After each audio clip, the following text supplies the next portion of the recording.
Hello, my guest today, Dr. Bishop Jessica Mbangeni, is one of South Africa's most sought-after female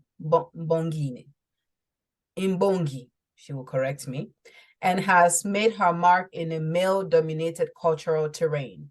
Born and raised in Eastern Cape, South Africa, she made her way to Johannesburg to pursue music. She rose to prominence after participating on Soweto Gospel Choir in 2022 and has traveled the world, thrilling audiences with her talent. She has collected numerous awards, including the coveted South African Music Awards, SAMA, and the South African Traditional Music Award, Satma. She is also an actor and a fashion designer. Welcome to Storie with Linda, Jessica. Happy to have you here. Thank you ever so much, Linda. Thank you so much for having me. And I'd like to greet you in the name of Africa, my beginning, Africa, my ending. Wow. Thank you so much. That's lovely. So I'll go right into our first question. Your personal descriptive of yourself is an African woman in all seasons. Please tell us more about what that means. It means that I am the core of the universe. I have accepted the purpose that I am born for. I had to unlearn the colonizational elements in my life that influenced me to change who I am. I had to take back and I had to reclaim my identity. And therefore, I am the woman of all dispensations because it has not been easy. My people were regressing, starting from my family. They felt that I am bringing an uncivilized legacy in the family, my community, the society I live in South Africa right now. Wow.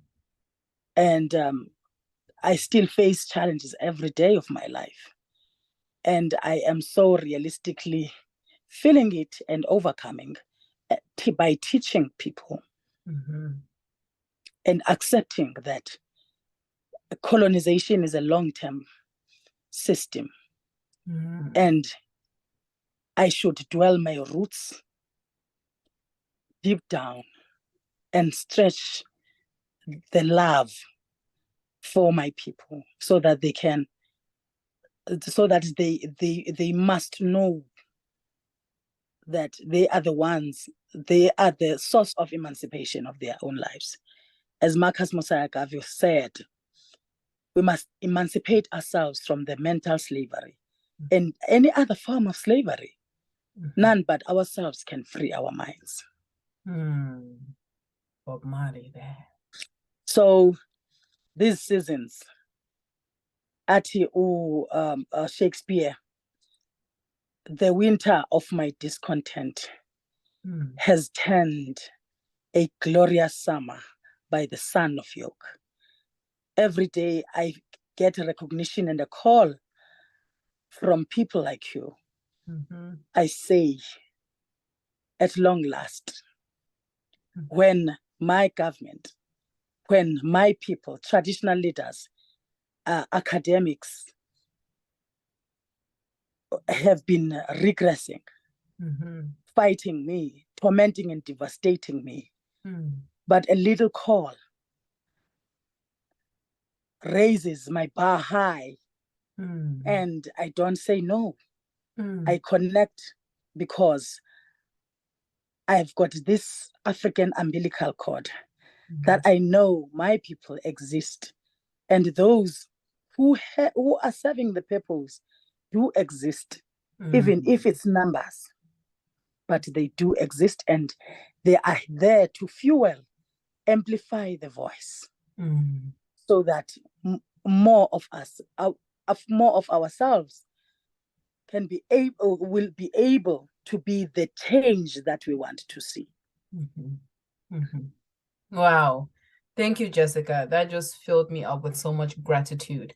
When I reached out, when I heard about you from your friend Shiri, and I started preparing for our interview, I said she is the personification of what my platform is about, which is to ensure that we document and amplify the stories of culture keepers. So to me, you really are the definition of an African culture keeper. So thank you for that. Oh, thank you ever so much for such a recognition. And I am truly honored to be in such prestigious platform that has got profound people like you. Thank you. And your colleagues. Yes, my colleagues are great too. Yes. So you noted in some of the interviews that your mother was the one who noticed that you had the gift of praise singing. Can you tell us how she noticed it and how she nurtured you or others nurtured you into this gift that they noticed? We don't get nurtured.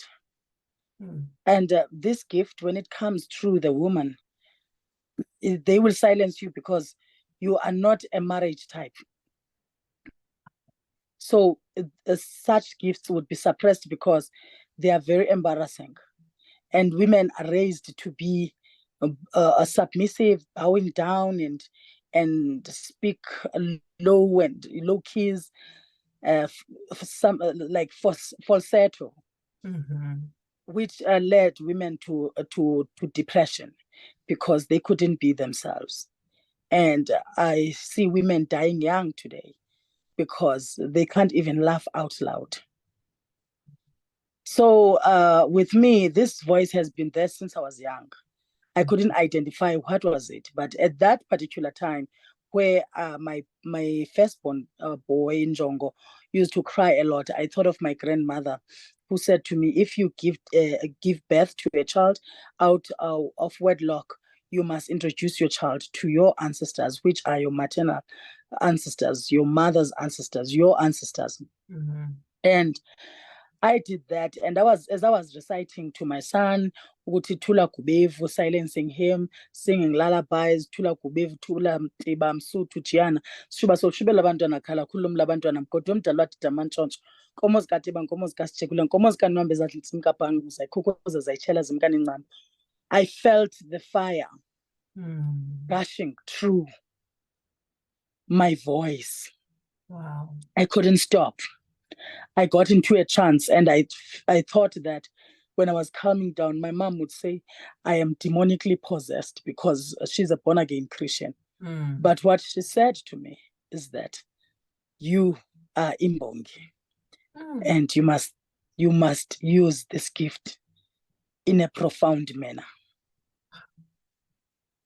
And Imbongi are people who use language very even vulgar. Our Xhosa language is very, very strong. Okay.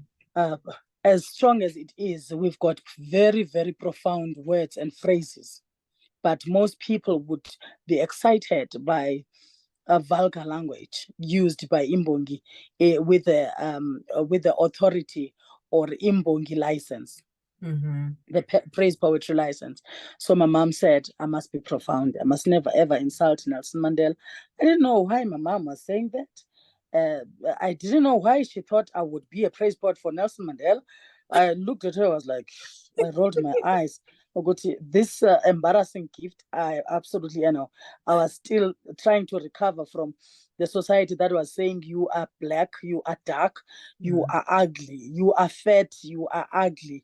I was not accepted. And then now, when I'm trying to be a better person, thinking, Guti, I'm fitting to the girls in certain stage, there comes a roaring voice, a husky, and this will really make me to be sidelined. But this fire kept on coming more and more. When I'm alone, I couldn't write, I couldn't remember. Then I came across the gurus, meditation gurus, who understood the gift that I had. I met Gibson Kente, who was the doyen of the African theatre in South Africa, and he kept on saying, "You've got a gift. And he trained me on how to meditate and listen to myself and hear myself. I was nervous. I didn't want to hear myself. Because I didn't accept this gift. Yes. I felt like this must just be done, but I felt fulfilled within me. But I was like, the moment must go away so that people don't talk about this, because it's embarrassing me as much as I feel good about it. Right. So it got to be special when I landed to the Soweto Gospel Choir. Yeah. And I said, let me try this thing that I'm unique about. Already the house was full. It was 28 voices and 4 standbys. But I said to them, please listen, I've got something special. One day you will need this. And they said, come in. And I rendered the song and the poem. Fortunately, that ancient of poetry got triggered by the voice, by singing. And I went on and on because I was nervous. I wonder if this thing is going to come. How do I control this? And if they take me, how am I going to deal with this thing? Because maybe I can memorize and write something and memorize, but these muse come right after when I've finished. Then what am I going to do? I'll be like, because when the muse come, I can't control them, but I can control something that I have memorized. So I had to balance. I went through that meditation, which is a technique that we were taught by Gibson Kent. And it balanced me. I got to hear myself. I got to know how to control my muse. Now I'm in charge. I can say, Lachi paisakazuke skumba sengu. Vulani indlela kugabuka ubumnyama. Bama ngasibini singabi netyutyu. Khandana machiza konakala ukuhlala. Ha! Greetings in the name of Africa, my beginning. Africa, my ending. I am in charge of my muse. Jessica. So happy to be talking to you today. You are such a gift. I mean, just in what you've narrated, you've said so much. And I just want to highlight the fact that meditation was a powerful tool for you.